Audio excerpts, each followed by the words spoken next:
देखो आज का कहानी जो मैंने जो बच्चा लोग बोलता कि मेरे से ज़्यादा कोई बना नहीं पाएगा, जो थोड़ा घमंड आ जाता, तो इंसान को कभी घमंड नहीं करना चाहिए। तो ये डेडिकेटेड टू जो घमंड अपने आप को करता। ठीक है, घमंड आता नहीं करना चाहिए। कहानी से उसको समझ में आ जाएगा। कृष्ण जी सत्यभामा, उनके रानी का नाम थे, सत्यभामा के साथ बैठी हुई थी। किशन का तो सत्यभामा ही नाम था। हाँ, सत्यभामा उनको बताया कि आपका तो बहुत सारा रूप था, त्रेता युग किशन जी बहुत सारा रूप में जन्म लिया था। तो आपका राम का जब रूप में आया था तो सीता सीता जी से तो हम सुंदर है कि नहीं? सीता जी से जरूर हम सुंदर है। तो राम मैंने कृष्ण जी मुस्कुराने लगे। वो समझ गए इनके अंदर घमंड आ गया अपना रूप का। उसका बाद बैठा हुआ था गरुड़। गरुड़ जानते हो ना, जो राम का जो लुका था।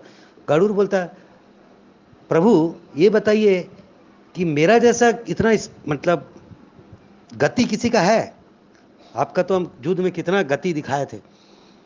हंसने लगा राम जी, मैंने कृष्ण जी हंसने लगा कि इसका अंदर में घमंड आ गया। ठीक है, अब क्या हुआ? सुदर्शन चक्र जो नारायण का रहता है, वो भी काय बैठा रहा, वो भी बोला, प्रभु मेरे से कोई वीर है? हम आपको कितना युद्ध में जिताए थे, कितना जगह में आपका ये मेरा अस्त्र जो काम आया था।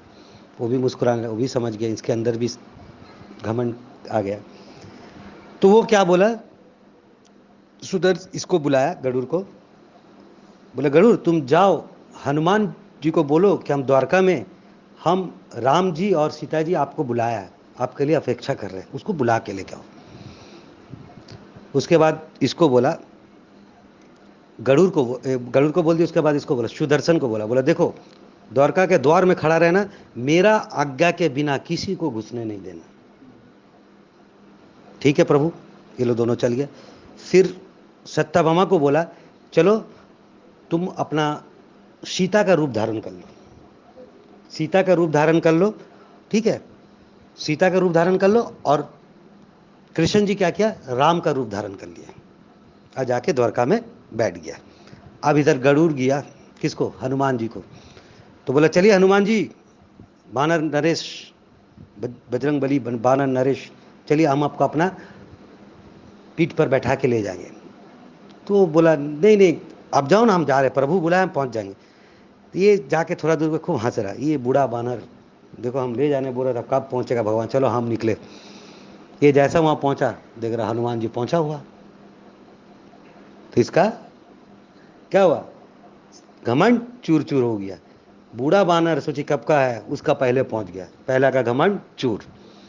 उसके बाद हनुमान जी पहुंच गया किसके पास, राम जी के पास। समझ में आ रहा ना? राम जी प्रभु न प्रणाम किया। तो जैसे पहुंचा तो फिर राम जी बोला, अरे हनुमान तुम कैसे घुस गया, तुमको कोई रोका नहीं, तुम बिना मेरा आज्ञा का? बोलता हाँ रोका था, सुदर्शन चक्र। बोलते वो कहाँ है? हनुमान जी मुंह खोला, मुंह से सुदर्शन चक्र निकल। बोले ये देखिए, जैसा सुदर्शन चक्र नीचे आया, वो भी उसका भी सर झुक गया, उसको मुंह में घुसा लिया था हनुमान जी। उसका इतना वीर होने का गया, दोनों का चूर चूर हुआ। अब आया, फिर प्रभु को प्रणाम करके हनुमान जी बताया कि प्रभु आप सीता माँ के रूप में कौन दासी को साथ में रखे हैं? ये तो सीता माँ नहीं है, आपको कोई दासी है यार, इतना इसका मतलब साहस कैसे हो गया आपका साथ बैठा हुआ? जैसे ही देखते साथ उसका भी जो सत्यभामा था, उसका भी क्या हो गया, घमंड चूर हो गया। उसका रूप का जो घमंड था ना, वो चूर हो गया। वो पहचान लिया कि सीता माँ नहीं है। इस कहानी से पता चलता कि घमंड नहीं करना चाहिए किसी को भी, जितना भी वीर हो, जितना भी पढ़ाई मत हो, जहाँ घमंड आया तो आपका सब कुछ खत्म।